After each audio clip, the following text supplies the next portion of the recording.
Hola, buenas tardes. Hola, buenas tardes. Hola, profe. ¿Cómo están?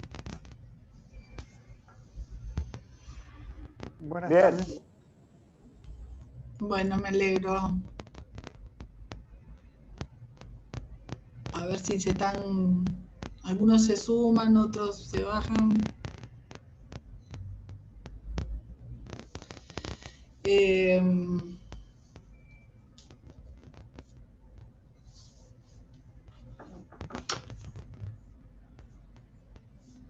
En horario estamos más o menos bien, ¿no? Porque sí, ya pasó 5 minutos, o sea que supuestamente ya tuvieron todos más o menos la oportunidad de conectarse, ¿no?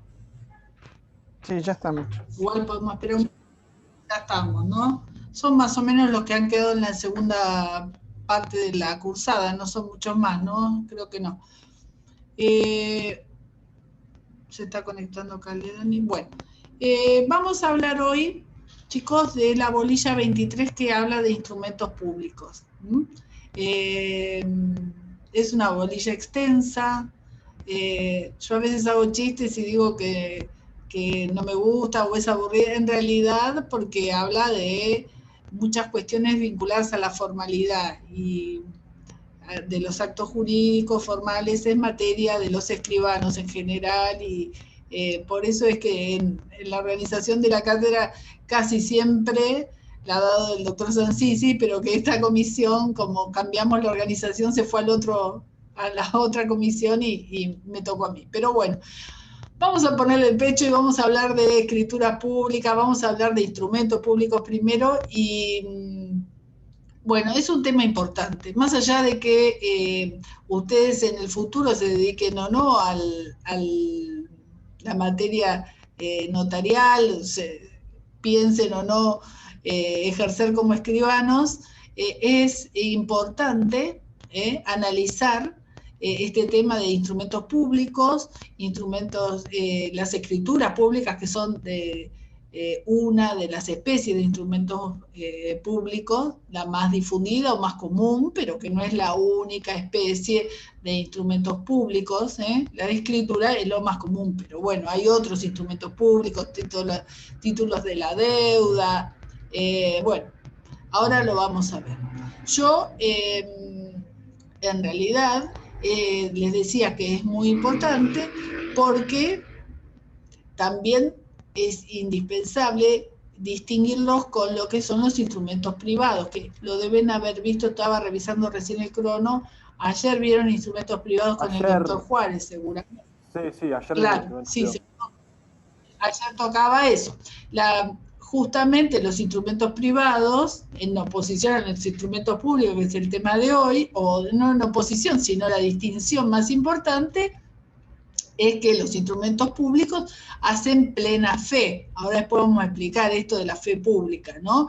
Hace en cuanto a la validez y a la prueba son diferentes que los instrumentos privados. Por eso es que como tienen ese plus, en cuanto a quienes intervienen y a la validez de los mismos, a la presunción de validez de la que gozan los instrumentos públicos, no así los privados, como ya habrán visto ayer, ¿no? Ustedes ayer cuando vieron instrumentos privados habrán visto que tienen efectos y validez distinta según se trate, entre las partes que han intervenido en el mismo o de los terceros. Eso se los habrán explicado porque es el ABC, digamos, es de las cosas más importantes. El efecto entre partes y con respecto a los terceros. Acá, en los instrumentos públicos, en realidad, esta presunción de validez de la que yo les hablaba, esta plena fe, es respecto de todos. Esta sería una gran ventaja respecto de un instrumento privado. Un instrumento público goza de presunción de verdad para todos, no solo para los que intervinieron en el acto jurídico, sino erga omnes, o sea, para la sociedad en general. ¿Se entiende? Esta es una distinción importante. Entonces, son instrumentos públicos aquellos que son otorgados con las formalidades que establece la ley. ¿sí? En presencia de un oficial público, que está investido justamente por el Estado para esa función. Ahora, depende qué tipo de instrumentos públicos se trate, va a haber algunos requisitos que son generales y otros que son para determinados instrumentos públicos en particular. Pero eso lo vamos a ver un poquito más adelante. Entonces, un instrumento que cumple con las formalidades establecidas por la ley y se formaliza en presencia de un oficial público, puede ser de carácter administrativo o un funcionario, es ese instrumento público. O sea, si está realizado con las formalidades de la ley y ante un oficial público, goza justamente de estas características. El Código Civil le da el carácter de instrumentos públicos a los que emanan de un oficial público. Eso dice el Código Civil y Comercial. Es instrumento público en los que emanan de un oficial público. Ahora, el oficial público puede ser un escribano, puede ser también un oficial público, un funcionario judicial, como es el juez o un secretario, ¿sí? Y también puede ser oficial público una persona designada dentro de la administración pública. En el ámbito administrativo estoy hablando. Municipalidad, ¿no? Dentro de la municipalidad. No, el ejemplo básico para que lo tengan presente es el el funcionario que antes se le llamaba juez de paz, es el oficial del registro civil. Sí, pero ahora en realidad se llama oficial del registro civil. Juez de paz es un término viejo. Es el jefe del registro civil, que es el que está autorizado, por ejemplo, para celebrar matrimonios y otorgar ese tipo de actos, ¿sí? Es el jefe del registro civil. Antes le decíamos juez de paz, capaz que el libro, depende de dónde estudie, le puede decir eso. Es lo mismo, ¿eh? Es un oficial que actúa dentro de la administración pública. El derecho administrativo lo va a investir.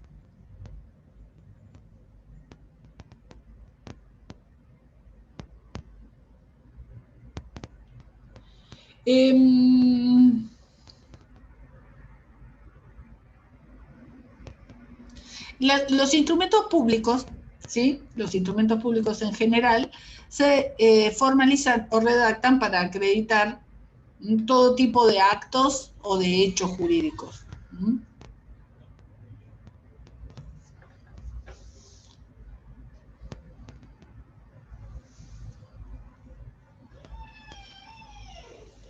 La finalidad, entonces, es la acreditación de un acto o un hecho jurídico y lo hace un oficial público designado para tal fin en función de un poder del Estado. El poder del Estado va a designar, ya sea en la órbita de la administración pública o en el poder, si estamos hablando del poder judicial, va a ser el poder judicial, dentro del poder judicial o el estamento de los poderes del Estado, la designación del funcionario que va a cumplir va a poder formalizar los instrumentos públicos en la órbita judicial. Como puede ser el ejemplo en la órbita judicial, una sentencia o una copia certificada o testimoniada de alguna sentencia firmada por ese funcionario autorizado. Como dije, el instrumento público puede acreditar hechos o actos. Esto surge del artículo 290, que dice, son requisitos de validez del instrumento público la actuación del oficial público, ¿sí? Ahora vamos a ver qué se requiere de este oficial público. Se requieren dos situaciones, que actúe dentro de la órbita de su territorio, ¿sí? Que tenga capacidad territorial y también en razón de la materia. Sería la competencia. Ahora lo ve. Eso sería competencia territorial y también material. ¿Mm? Son diferentes, una y otra. Ahora los explico. Esto dice el 290, que dice la actuación del oficial público en los límites de sus atribuciones y de su competencia territorial, excepto que sea un lugar generalmente tenido como comprendido en ella. Bueno, este es uno de los requisitos del instrumento público, ¿no? Que sea hecho dentro de la esfera territorial o la competencia territorial, y también se requiere no solo la territorial, sino también la competencia material.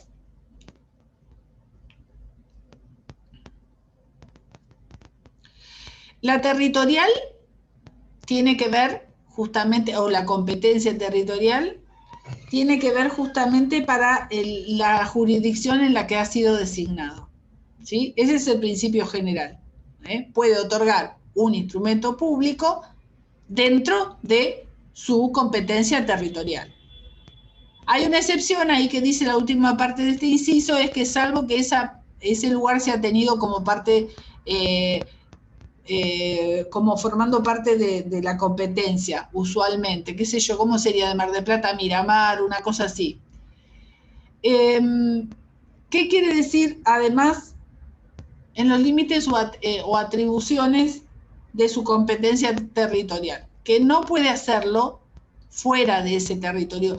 Y por eso mismo van a ver que dentro de las partes del instrumento público está el lugar en que es otorgado.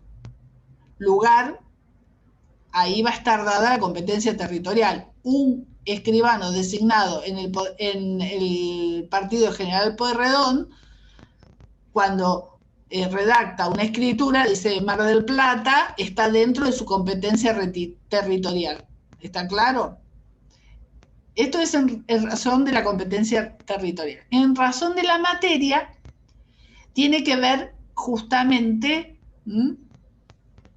con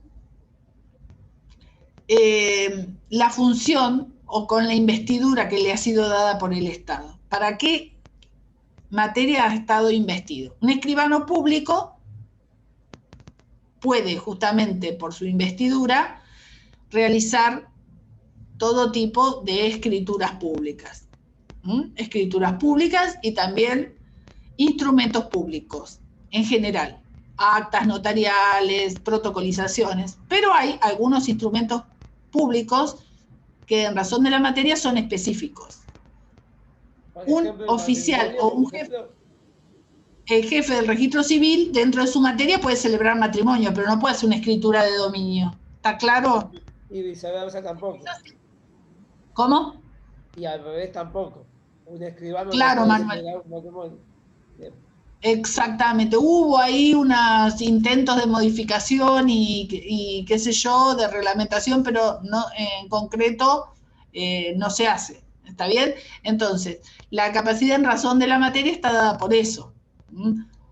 Entonces, un jefe de registro civil también puede expedir un instrumento público como es un certificado de nacimiento. Te puede expedir un certificado de matrimonio, una partida de defunción, que valen como instrumentos públicos y están en razón de la materia, para el cual, ¿por qué? Cuando el Estado inviste a un funcionario con ese, y lo hace destinatario de la fe pública, lo hace fedatario, dicen algunos autores más antiguos, lo inviste de esa capacidad y de esa presunción de validez de sus actos para los actos determinados, no en general. Entonces, un escribano puede otorgar actos dentro de su competencia territorial y material.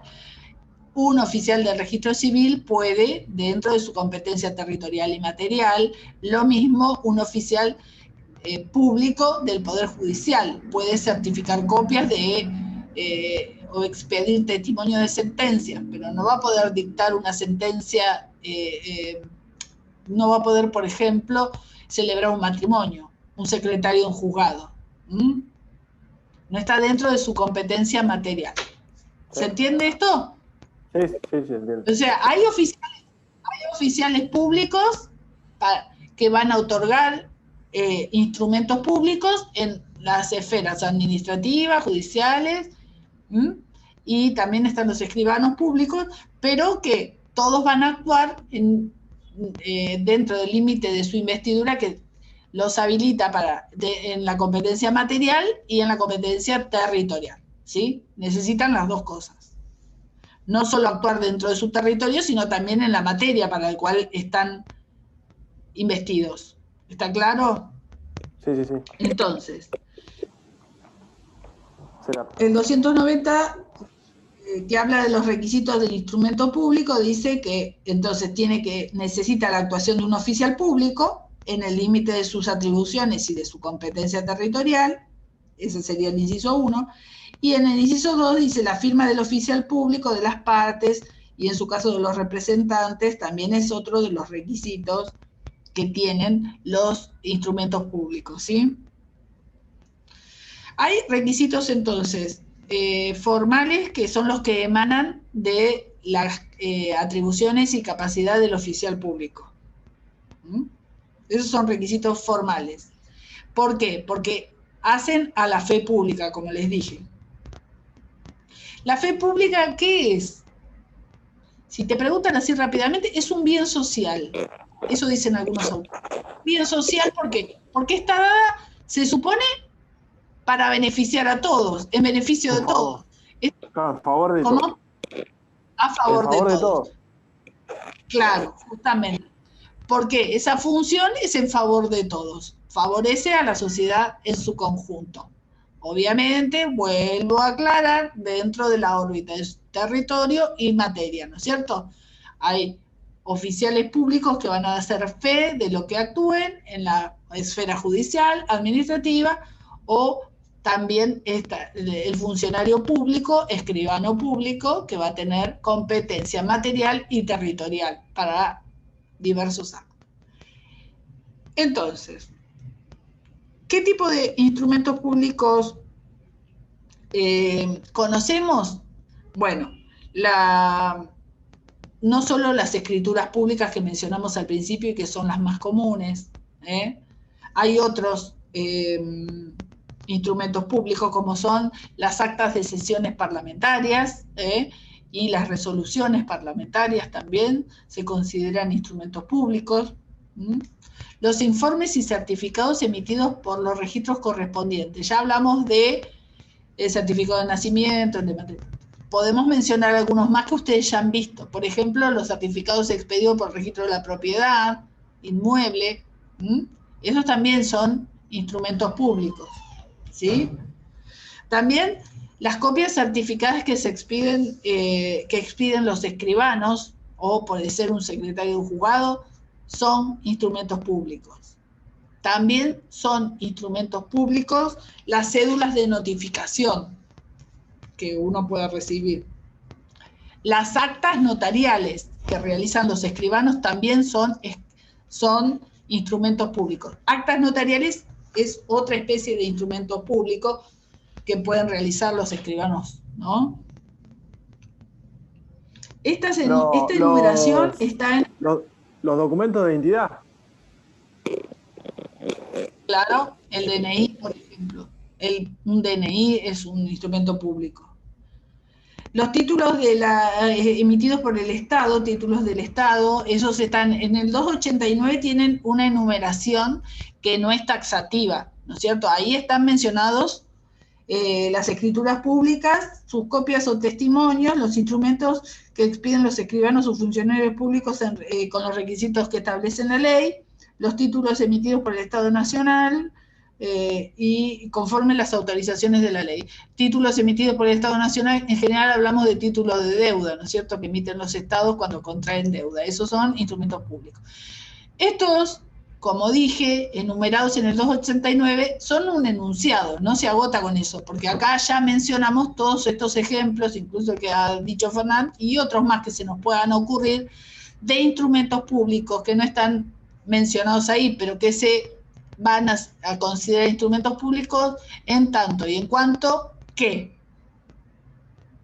Den fe. A ver si me escucharon. Den fe.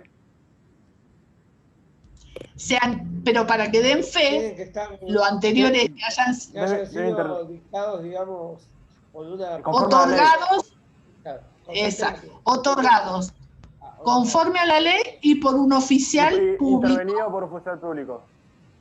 Intervenido suena a arte moderno, digamos, otorgado es más jurídico,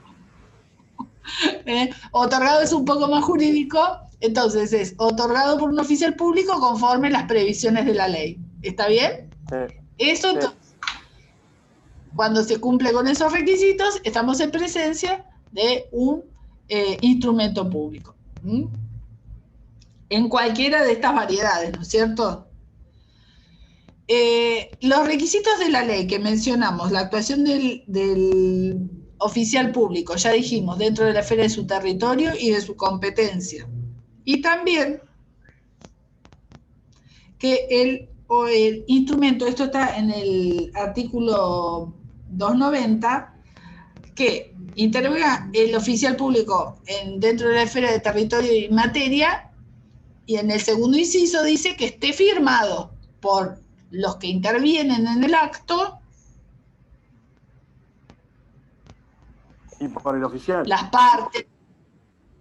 partes, sus representantes, el oficial público, sea escribano o quien sea, ¿sí? Cuando se cumple con esos requisitos, que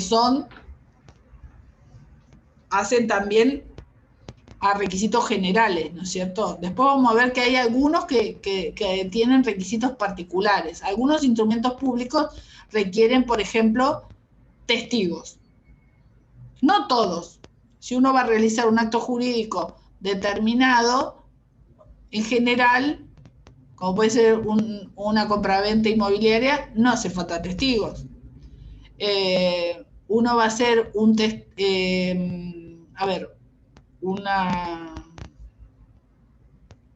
justo el segundo ejemplo es uno que sí requiere testigos. Las partidas de nacimiento, profe, por ejemplo, requieren de un tercero o un testigo.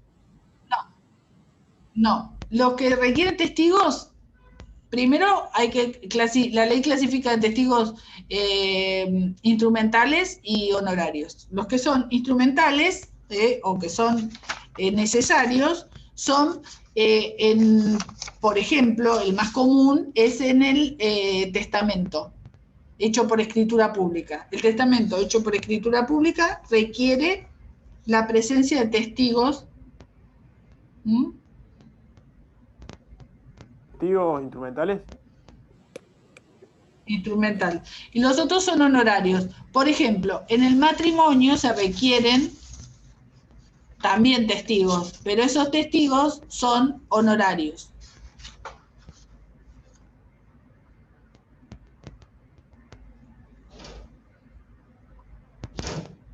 ¿Y a qué se refiere con testigos instrumentales? Bueno. Sí, ahora vamos a llegar a eso. La distinción es que cuando es un requisito específico del acto jurídico determina, o sea, un instrumento público, dentro de un instrumento público, se puede dejar constancia de un acto jurídico determinado, ¿no es cierto?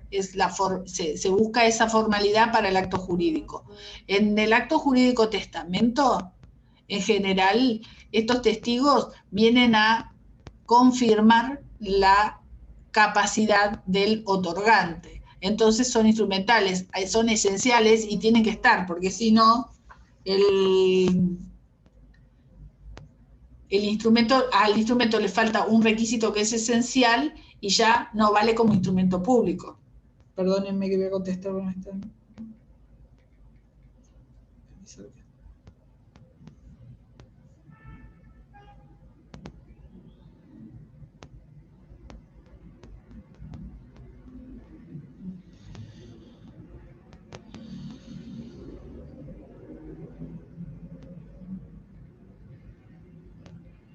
Bueno, entonces les decía que hay requisitos generales para los instrumentos públicos y hay instrumentos públicos que tienen requisitos particulares. Pero los que son genéricos, como ya mencionamos, que son la presencia del oficial público y la firma de las partes y de todos los de las partes, del oficial público, de todos los que han intervenido en el acto, son indispensables. Eso tiene que estar para que tenga validez como instrumento público y por lo tanto esté alcanzado por la fe pública de estos instrumentos, ¿no?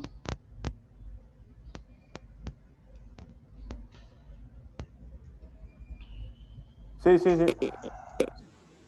Bueno, la designación de un oficial público, perdonen, uy, qué pesado que están con el mensaje.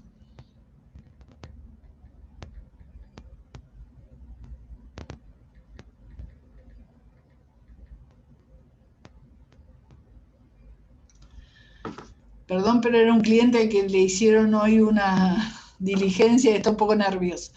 Entonces, perdón, me perdí.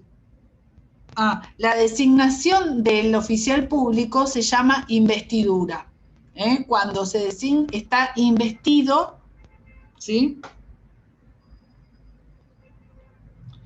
de ese poder público o esa parte, sería como una parte del poder del Estado que delega en este funcionario, ¿lo entienden? O sea, el Estado delega una parte de su poder, Estado provincial, Estado municipal. El Estado lo dota de esa... Claro, le cede una parte de su potestad, sería para que lo entiendan, lo dota, lo inviste de eso. Y esa investidura es que le otorga justamente la capacidad en razón de la materia y del territorio, subsiste hasta el momento en que, si le es retirada, el oficial público toma conocimiento de eso, o sea, cuando es notificado. Porque incluso cuando lean los artículos de este capítulo van a ver que un oficial público que ha sido, al que se le ha retirado esa investidura, las escrituras o instrumentos que otorgue antes de ser notificado van a ser válidos, porque no estaba en conocimiento de que perdió la investidura, que es esa capacidad que le otorga el Estado para realizar los actos jurídicos de que se trate. Entonces, va a seguir teniendo esa competencia, aunque haya cesado cuando no se hubiera enterado o cuando no estuviera notificado. La competencia en razón de la materia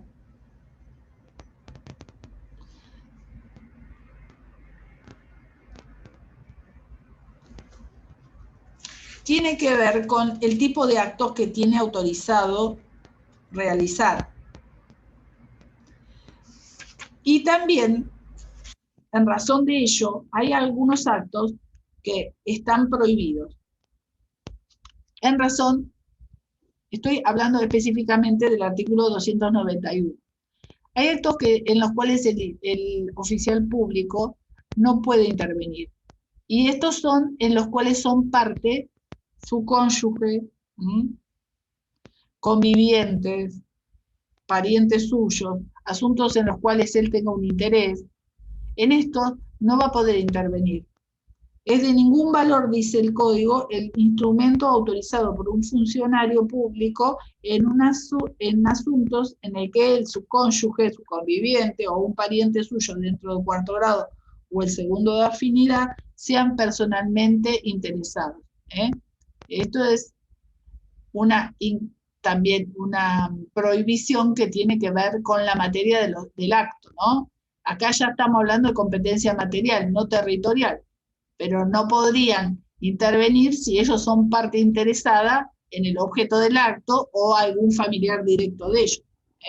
Entonces, para esto, entonces tenemos que decir que la ley, además, exige de la competencia territorial, la material, para otorgar validez al acto celebrado por este oficial público.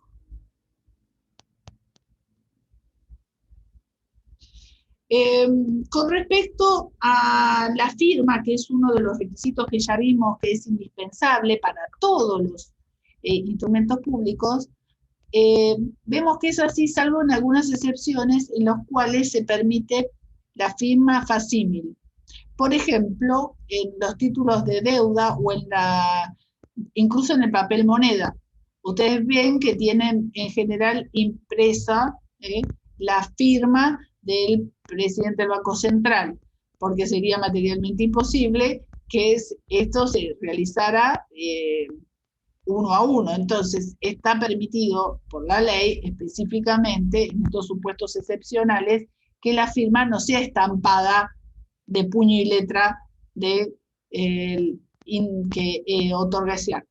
¿Está claro? Esa sería una excepción, pero tiene que ver justamente con el tipo de instrumento público del que estamos hablando, ¿no es cierto? No es un instrumento en el cual intervienen dos o tres partes, sino un instrumento que por su característica hace necesaria esa autorización, y es el Estado también quien autoriza a que se haga de esa manera.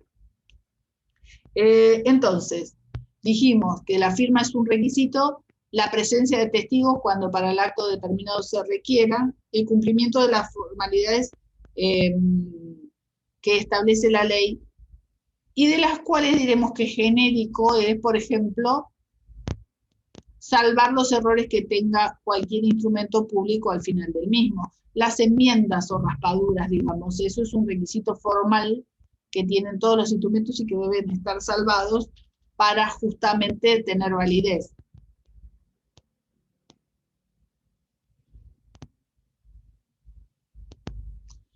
Entonces, el requisito del 290 de la firma tiene la excepción, por ejemplo, que les menciono del papel moneda, ¿sí? Que hace que en ese caso está autorizada y por lo tanto es válida. En todos los demás supuestos, el que no se cumpla con un requisito esencial como es ese, el instrumento no tiene valor como escritura, como instrumento público. Podrá valer como otra cosa, pero no como instrumento público. Y por lo tanto, pierde la característica más importante de un instrumento público, que es ¿cuál?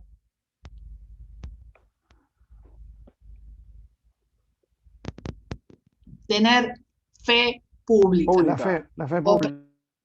O presunción de validez. ¿Está bien?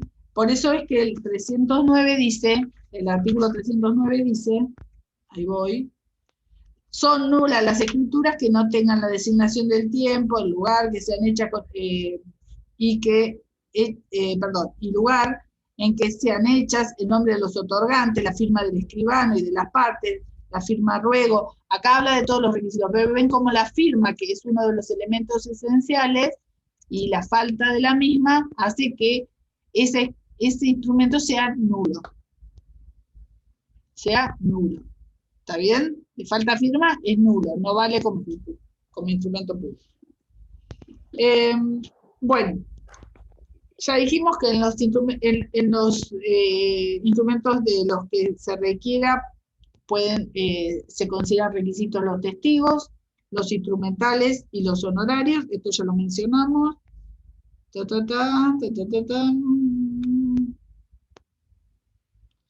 Sí, los instrumentales,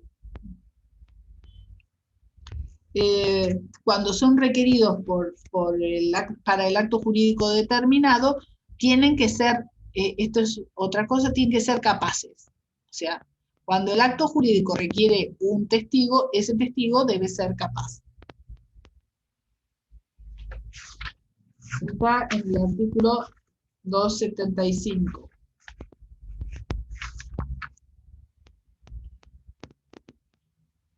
No, 275 no. 295. 295, tengo una letra de miércoles. El testigo hábil, testigos inhábiles. Habla de los que son inhábiles, que son los que no saben firmar, los que son parientes, las personas incapaces de ejercicio. Entonces, cuando se requiere un testigo instrumental, ese testigo debe ser hábil.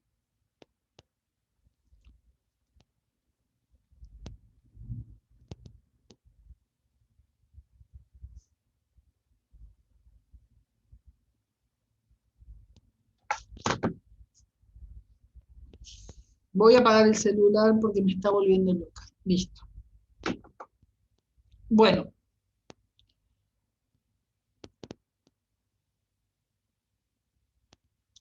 Un instrumento público goza, como dijimos, de fe pública o presunción de validez. Por lo tanto, ese efecto es ese plus es a los efectos de la prueba de la existencia y de la validez del mismo. ¿Qué quiere decir? Que es inatacable. Esa fe que tiene el instrumento, ¿alcanza todo el instrumento o solo algunas partes de él? Acá vamos a explicar, ¿sí?, que de lo que hace fe el oficial público es de todo lo acontecido y en su presencia o actuado por él. No de las manifestaciones que hacen las partes, no de lo que ocurrió en otro momento. De eso no existe plena fe. Un instrumento público puede ser atacado por una acción que se denomina redargución de falsedad. Puede ser entablada en la órbita civil y también en la órbita penal. La redargución de falsedad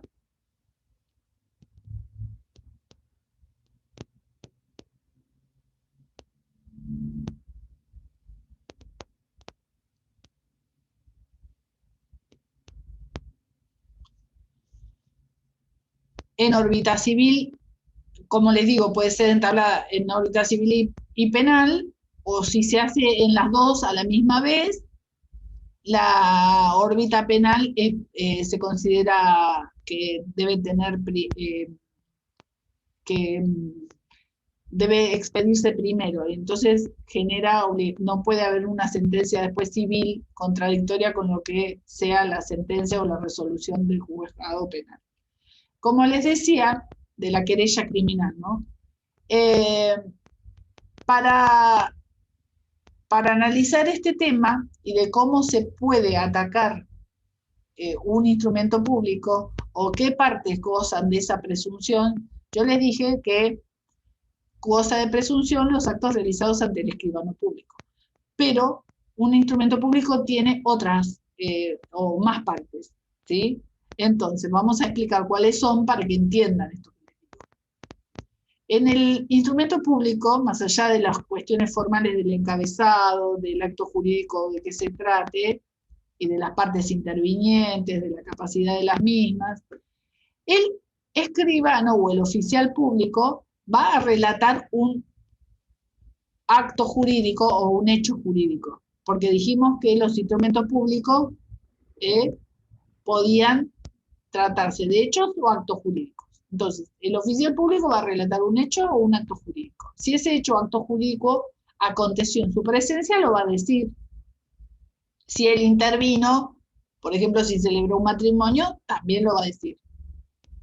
En ese acto o en ese instrumento público se pueden dejar también constancias de manifestaciones que hacen las partes, pero que no acontecieron en ese momento. Y también se pueden dejar o pueden existir enunciaciones indirectas, también realizadas por alguna de las partes. Esas manifestaciones de las partes no gozan de la misma presunción que los hechos acontecidos ante el escribano. Voy a dar un ejemplo. En una escritura, un oficial público escribano manifiesta que las partes vienen a comprar y a vender y comprarse recíprocamente un bien que vale o que tiene un precio de 1.000 pesos, 500 han sido abonados antes de ahora y 500 en este acto. Sirviendo esto de recibo, eficaz recibo, etcétera, etcétera. Eso esa manifestación o esa declaración, mejor dicho, la puedo desglosar en dos. Goza de presunción que se trata de una compraventa. goza de presunción que en este acto se entregaron 500 pesos. Para atacar eso, que tiene plena fe, yo tengo que hacer una querella o un juicio civil de redargución de falsedad. Ahora, hay ahí una manifestación de las partes que está dentro del negocio y que es que antes de ahora se entregaron 500 pesos. Eso lo dice el escribano porque se lo indican las partes, pero él no lo vio. Esa manifestación de las partes puede ser refutada por prueba en contrario. No hace falta hacer un juicio para atacar eso. Es válida la prueba en contrario. Obviamente, va a valer como principio de prueba por escrito mientras no sea refutado. Pero para su ataque no es necesario un juicio, porque esa es una manifestación de las partes que no goza de la presunción de verdad que tienen los actos realizados en presencia o por el escribano o por el oficial público. ¿Entendieron? Claro, pues no fueron realizados en presencia de él. Entonces puede exactamente. Ser, se puede ir aunque contra venga, ellos. no, Se puede accionar contra ellos. exacto. ¿Sí? O después un día se pone, hay una diferencia entre ellos y demandan, esa escritura no va a valer como prueba, o sea, va a valer en tanto y en cuanto no sea refutada, pero yo voy a poder presentar una prueba de que no fue así, y de esa manera desvirtuar esa parte del instrumento, no lo que intervino o actuó el oficial público. ¿Entienden eso? O sea, goza de presunción lo actuado ante el escribano u oficial público de que se trate, pero no las manifestaciones de las partes. Las manifestaciones de la parte valen como prueba, como principio de prueba escrita, pero hasta tanto no sean desvirtuadas por otra prueba. O sea, puedo probar en contra, sin tener que hacer un juicio. Puedo atacar lo que dice una escritura o una manifestación de las partes en una escritura en juicio sin tener que hacer un incidente de redargución de falsedad, en el cual van a ser parte de todos los que han intervenido. Es un juicio, chicos. Yo juicio de redargución de falsedad hecho de cédulas, o sea, de notificaciones, que como dijimos son instrumentos públicos, ¿no es cierto? Entonces, si alguien viene y me hace una notificación y hay una manifestación de que mi cliente lo recibió y no lo recibió, y eso tiene efecto jurídico, yo tengo que hacer un juicio de redargución de falsedad, ¿entienden? Es un incidente. Tengo que demandar al que notificó, son partes todos, y hasta incluso tengo que demandar al oficial público que dice que me notificó. O sea, el oficial de justicia también está demandado. Se produce prueba y hay una sentencia. Recién con esa sentencia se va a desvirtuar la fe de esa cédula o de lo que dijo ese oficial.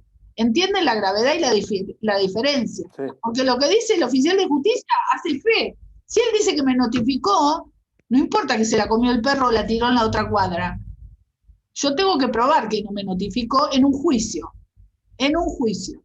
Diferente si yo digo, no, en realidad vos no me pagaste los 500. En realidad dijimos así porque, bueno, y hay otro contradocumento, y yo puedo probar en contrario sin tener que hacer un juicio. ¿Qué dice? ¿Y por qué sale más rápido penal o civil? No, hoy no sale rápido nada. Yo, como te digo, no tengo experiencia de redarguciones de falsedad más que de las que he hecho yo personalmente, que son un par de redarguciones en torno a cédulas de notificación. Es una cosa que los abogados podemos llegar a hacer bastantes veces en el transcurso de nuestra profesión, que digan que alguien está notificado y que efectivamente yo puedo probar que no vivía ahí, que nunca se enteró, y retrotraer un proceso. Es muchas veces necesario. No hice nunca ninguna penal. En rigor, esta presunción de que los juicios penales van más rápido, yo no hago derecho penal, pero por las connotaciones o causas en las cuales clientes míos han estado, no es tan así que vayan tan rápido. Así que hoy en día no creo que haya una mejor que otra. Bueno, pero volviendo a la validez y al ataque de las partes del instrumento público. La manifestación de la parte ya dijimos, vale como prueba hasta que no sea desacreditado. Y después están otra parte que son las meras enunciaciones que hacen las partes. Eso solo vale en tanto y en cuanto la otra parte lo acepte, si no solo vincula al que lo manifiesta. Por ejemplo, en el ejemplo que les di hace un ratito, el que viene a pagar 500 dice que compra con plata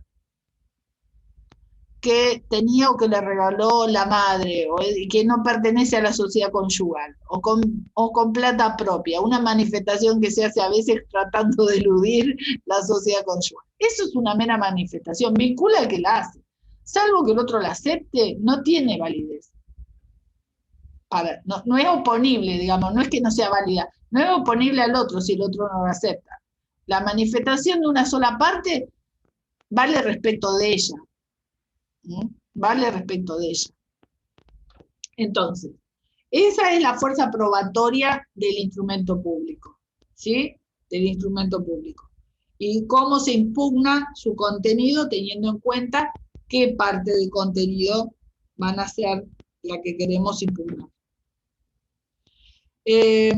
Van a ser nulos, como dijimos, los instrumentos que adolezcan de los requisitos del artículo 290 y también los que contengan imitaciones o falsedades. Bueno, imitaciones las falsedades, bueno, exactamente, cuando ahí tenemos, hay una falsedad, la falsedad puede ser, para decirlo con propiedad, puede ser material o ideológica. Es material cuando justamente hay una imitación, para que se entienda, una imitación. No sé, se imita un sello o una firma de un escribano que no es tal, o de un oficial público que no es tal. Cuando es ideológica, es cuando refiere un acto o un hecho jurídico que no existió. Esa es la diferencia. Una cosa es que la falsedad sea en cuanto a la formalidad, otra en cuanto al contenido.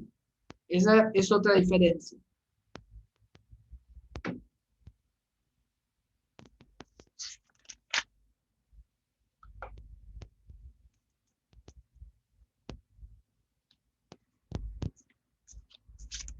Bueno, como dijimos al principio, el instrumento público más común o más frecuente es la escritura pública, ¿sí?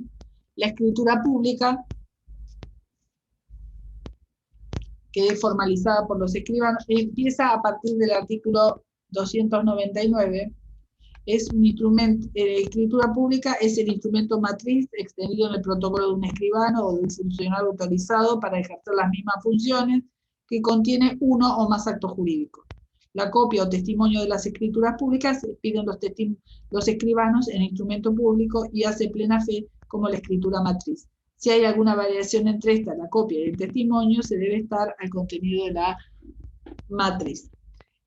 Bueno, la escritura pública entonces lo primero que podemos decir es una especie de instrumento público, aunque es una especie de género instrumento, ¿no? Requiere, ¿sí?, cumplir con requisitos que son formales, que tienen, y también materiales. Tiene que estar suscripta por un oficial público que tenga primero, como ya dijimos, para los requisitos generales, competencia en razón del territorio y también de la materia.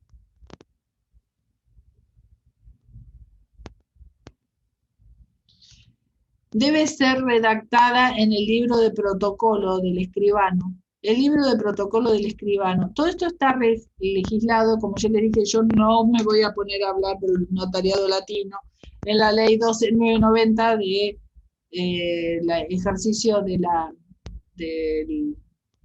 derecho notarial. En esta ley está justamente detallado las formalidades que debe reunir este protocolo. El protocolo es el libro que tiene hojas móviles, donde se asientan todas las escrituras y instrumentos públicos que redacte ese oficial público titular de ese registro. Cada escribano tiene un registro, cada registro lleva un protocolo. Ese protocolo durante 10 años lo va a tener en custodia el escribano. Luego de 10 años pasa a la custodia del registro notarial. ¿Sí? Cuando uno, ¿por qué les digo esto? Que parece una anécdota, pero no es importante. Cuando uno quiere un segundo testimonio de una escritura, si es muy vieja, no hay que pedírsela al escribano, porque después de 10 años el protocolo pasa al registro del archivo notarial. No, se archiva. Entonces, se archiva. Entonces, como son hojas móviles, son unos libracos así impresionantes, esas hojas móviles se confeccionan, están controladas justamente por el notariado, por el colegio notarial, que las sella, las interviene, y después se cosen, digamos, o se anexan al protocolo de manera cronológica, no se pueden dejar espacios en blanco, hojas en blanco. O sea, el colegio notarial expide los folios que forman ese protocolo, le expide los folios a los escribanos, esos folios el escribano los tiene que ir usando de manera cronológica, tienen que estar sellados y firmados y agregados al protocolo, ¿sí? En el protocolo, esa escritura es la escritura matriz. Casi nunca se mueve la matriz, salvo que uno haga un estudio de títulos. Lo que otorga el escribano a las partes del acto es un testimonio o primera copia, que es lo mismo de la escritura. Cuando la gente dice, yo tengo el original de la escritura, ¿tenés el testimonio o la primera copia en realidad? La matriz, la original, está en el protocolo. ¿Se entiende? Tener un ejemplar, digamos. Es el primer ejemplar que vale como el original, pero en realidad la matriz está en el protocolo, ¿sí? A las partes se le da el primer testimonio, y si después se pierde, se extravía, hay que hacer toda una actuación y inscribirla. Cuando uno tiene que volver a pedir una escritura, o porque la extravió, no la encuentra, o lo que sea, tiene que pedirle el segundo testimonio al escribano autorizante o al registro o al archivo notarial, que va a ver si hay alguna modificación en el dominio antes de expedir ese segundo testimonio. Entonces, la matriz del protocolo, el protocolo son hojas móviles, no sé si ustedes todos son términos que por ahí les suenan. Sí, el que ha trabajado o por ahí ha visto escrituras o ha intervenido en algún acto jurídico, por ahí todos estos términos, lo digo rápido, no les parecen demasiado complicados, pero bueno, Sí, por ahí yo cuando los... Profe, cuando tramitas la ciudadanía, tiene que ver. La ciudadanía, ¿Por qué? ¿viste? Italiana. Y yo Sí, ahí escuché ¿en qué esto. Y estas palabras las he escuchado nombrar cuando hojas móviles y todo eso. Cuando mi hermano tramitó la ciudadanía sí. alemana, por ejemplo. Sí, bueno, puede ser. Yo, la verdad que cuando yo estudié, no había intervenido en escrituras, trabajaba en estudio jurídico hacía muy poco, entonces todos estos términos me parecían, después se tornan habituales. La escritura, el testimonio, el protocolo, cómo funciona, quién custodia el protocolo, dónde buscarlo, todo esto es parte de la organización del notariado, ¿no es cierto? Les decía entonces, debe ser cronológico, tiene que tener la intervención del escribano. La escritura tiene que tener la calificación del acto, esa la hace el escribano. ¿Qué es la calificación? El escribano, bueno, en la escritura tiene que poner lugar y fecha, primero, ¿no? ¿Dónde se celebra la escritura? Debe ser obviamente cronológica, pero tiene que estar hecha en idioma nacional, debe decir el lugar de celebración del acto o de la escritura, el lugar y fecha de otorgamiento, el nombre de las partes, la capacidad de los otorgantes, el estado civil, y como les decía, tiene que calificar o decir cuál es el objeto del acto jurídico. Qué sé yo, se viene a hacer una compraventa de un inmueble, se viene a celebrar un matrimonio. ¿Está bien? Ahora estamos en escrituras públicas, ¿no? Pero bueno, tiene que tener entonces la calificación del acto jurídico de que se trate.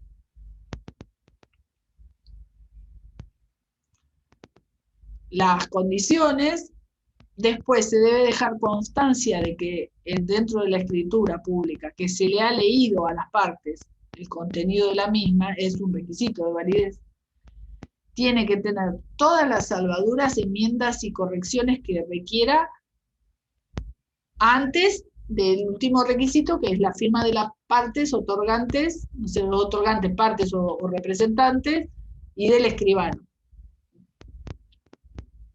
Esto como requisitos que tiene que tener la escritura para su validez.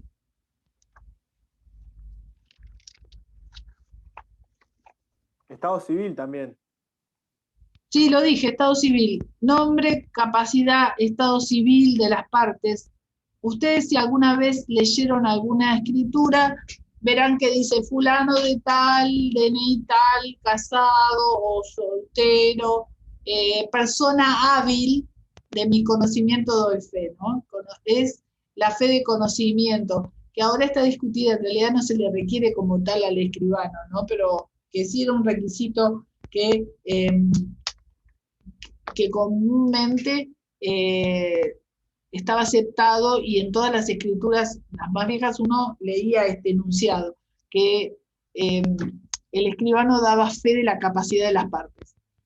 Se ha discutido esto, porque hay que ver si un escribano está en condiciones a simple vista o conocimiento, o qué conocimiento tiene que tener el oficial público de las personas para determinar si es una persona hábil o capaz. En el momento sí puede decir que se presenta lúcido, pero la capacidad, ya han estudiado ustedes, es un proceso para su determinación que no puede dejar en cabeza de una, o sea, no se le puede atribuir a un escribano responsabilidad de haber dicho si alguien era hábil o inhábil porque solo intervino en un negocio jurídico, ¿se entiende? No se le puede dar responsabilidad de que establezca la capacidad de las personas. Bueno, el contenido de las escrituras públicas, todo esto que les dije, está en el 305, lugar y fecha, nombre, apellido, documento, naturaleza del acto de individualización de los bienes, eso es el enunciado del negocio, la constancia instrumental de la lectura, esto que yo les decía, las enmiendas, y por último, la firma de todos los comparecientes. La sanción de nulidad ya la habíamos visto en el 309, cuando no se respetan los requisitos esenciales. ¿Sí? Y, como les decía, la ley les exige al escribano resguardar por 10 años los protocolos en la sede de su registro, y luego pasan al archivo notarial. Se pueden expedir, lo que le expide a los clientes el escribano es el primer testimonio de esa escritura.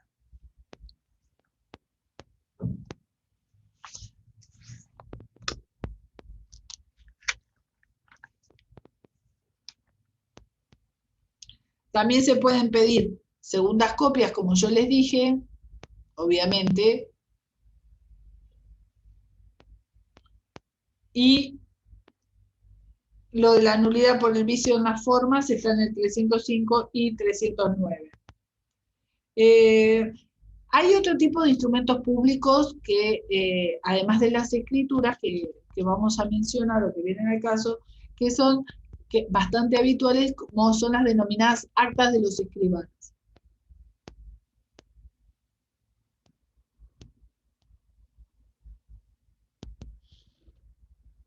En realidad, las actas de los escribanos se requieren para la constatación de hechos, ¿sí? Pueden o no ser extendidas en escritura pública. En general se hacen por escritura pública. están sujetas a los mismos requisitos que las escrituras públicas, las actas. Y el artículo, creo que es el 311, hace un detalle bastante minucioso de los requisitos y del valor probatorio de estas actas, está en el artículo 312. También el valor probatorio es similar, como les digo, al principio de que consta de que gozan las escrituras en general. Va a ser fe de lo que constate directamente el escribano, lo que tuvo a la vista y pudo verificar per se. Por ejemplo, yo llamo a un escribano porque me ha pasado, el vecino de arriba hace una obra que me está produciendo un daño por el cual está escurriendo agua del techo, ¿sí? Yo le puedo llevar al escribano que me certifique unas copias, pero eso no tiene el mismo valor probatorio que si yo hago constituir al escribano en el lugar y él realiza un acta notarial donde deja constancia que ve y tiene, en su presencia ve que esas fotos son auténticas y que está escurriendo agua del techo. Después, un perito dirá por qué escurre agua, pero que está escurriendo es un hecho probado, porque es algo que él constata directamente. Tiene a la vista de manera directa.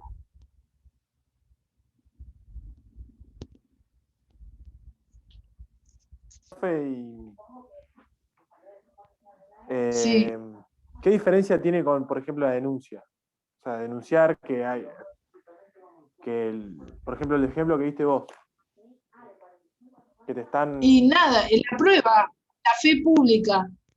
Si yo digo que cayó agua de mi techo, que está cayendo agua de mi techo ahora, y suponte tengo que hacer un reclamo al vecino porque no me lo arregla o lo que sea, tengo que hacer un juicio y tengo que probar que cayó agua y que la produjo y que fue en tal fecha y que eso me dañó, no sé, la computadora, por ejemplo, que cayó arriba de la computadora.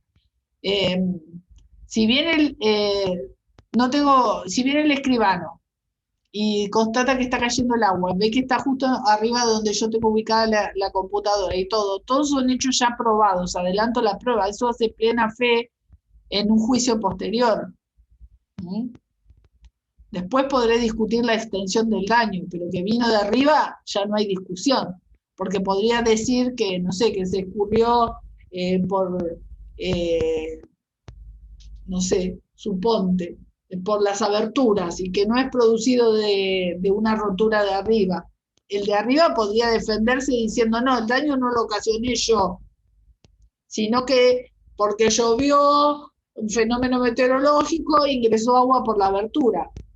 Y entonces no soy responsable. En cambio, si yo puedo constatar que no está lloviendo en este momento, que hoy no llovió, y está lloviendo agua sobre mí, no es un fenómeno meteorológico el que hizo ingresar el agua, sino una rotura que viene o producida arriba, en el vecino de arriba, ¿entendés? Hay una serie de hechos que se van a tener probados y acreditados porque lo dice el escribano. Hace fe de lo que él ve o toma conocimiento en el momento. Te respondí, no sé si me entendiste. ¿Entendiste, Sí, Fernando? Sí, se utiliza el acta notarial así en la vida diaria. Sí, sí, yo te puedo decir que sí, puede ser para eso. Hay actas notariales a veces en reuniones de consorcio para dejar constancia de las cosas que se dicen los vecinos y de las manifestaciones y de las votaciones también cuando hay mucha desconfianza en cuanto a lo que acontece y a cómo se vuelcan las actas, porque las actas, por ejemplo, de una reunión de consorcio son volcadas después con posterioridad o por el administrador, entonces cuando las personas quieren dar fe de que efectivamente aconteció una cosa y el alcance de lo que aconteció va con escribanos, es bastante común. Son muy reacios los escribanos a hacer actas, porque son engorrosas, porque a veces les demandan mucho tiempo, mucho trabajo, y bueno, pero sí, pero se hacen, y se pagan bien porque justamente no quieren ir. A veces hay actas notariales, incluso en juicios de divorcio, donde la gente constata que le cambiaron la cerradura, o van a buscar gente con otra gente a otros domicilios. No sé, en mis años he visto de todo, actas notariales para todo, pero de todas maneras, en la actualidad, como les digo, los escribanos son un poco más reacios pues se tienen que trasladar al lugar de donde tienen que Claro, por ahí. constatar eso. Les hace perder tiempo y en Tienen que ir al realidad no les gusta. lugar, tienen que ir al lugar. Es litigioso, los escribanos son fifí, perdón si hay acá algún escribano. No, no, en realidad es que no que sean fifí, se generan a veces situaciones conflictivas y entonces si pueden evitarlo no lo hacen. O a veces demandan mucho tiempo. Por ejemplo, ese ejemplo de las actas notariales en la reunión de consorcio, por ahí se tiene que quedar 2 o 3 horas escuchando Sí, las actúa como tonterías por las que se intermediario. pelean. No, para nada, pero tiene que por ahí grabar todo para después volcarlo en el acta y es un trabajo de loco. No, él no va a intervenir, pero va seguramente a relatar todo lo acontecido. Claro. ¿Entendés? Y es mucho trabajo. Y se hablan muchas pavadas en esa situación. Entonces, Lo contrario, en realidad son lo contrario a nosotros. Claro, claro. Entonces, en definitiva, las actas notariales tienen una validez y tienen, a lo que iba cuando empezamos a hablar de este tipo de instrumentos públicos, es que son otorgadas por los escribanos, tienen validez similar a las escrituras en cuanto a los hechos que acontecen en presencia del escribano y tienen también los mismos requisitos, bastante minuciosos, como yo les digo, relatados por el código, para su validez. Bueno, en cuanto a los cómo se accede a la designación de escribanos y al control de su profesión y todo esto, lo pueden leer solo les diré que uno se encuentra para acceder a un registro notarial se requiere el título de abogado en la actualidad. Antes en algún momento no fue así, pero hoy para ser escribano pues, estamos habilitados después de recibirnos de abogados y de dar un examen que exige la matrícula de escribano previo a otorgar justamente el registro. Así que con el título de abogado y habiendo rendido ese examen, se puede acceder al registro. El examen es muy exigente, pero no requiere otro título habilitante. Esto me refiero, es como también si uno se presenta a un concurso de juez, tiene que dar un examen, pero tenemos el mismo título habilitante para ser escribanos, que es el de ser abogado. Después los requisitos, los años de ejercicio, etcétera, etcétera, todo eso lo pueden ver solos, y tampoco es tan importante que los memoricen, sí que tengan todo en cuenta lo que hablamos respecto de la validez probatoria, de la fe pública, del tipo de instrumentos públicos y de las escrituras públicas. Dicho esto, si hay alguna pregunta, abrimos un minuto ahora y si no, terminamos la clase, porque ya se hicieron las 6 de la tarde. ¿Alguna pregunta, chicos? Yo no. ¿No? No, muy claro, gracias, profe. Gracias. No, Sí, profe, Nos vemos. no resultó así difícil. No es difícil. Son temas que por ahí son muchas cosas, pero en definitiva, con lectura no hay nada que sea demasiado difícil acá. Por ahí, para mí, personalmente, un poquito aburrido, pero bueno, es una apreciación personal, nada más. Sí, a mí me gustó, pero bueno, recién arranco. Claro. Bueno, nos vemos la próxima. Cualquier cosa el jueves que viene. Gracias, profe. Nos vemos, chicos. Chao, gracias, chao. Chao.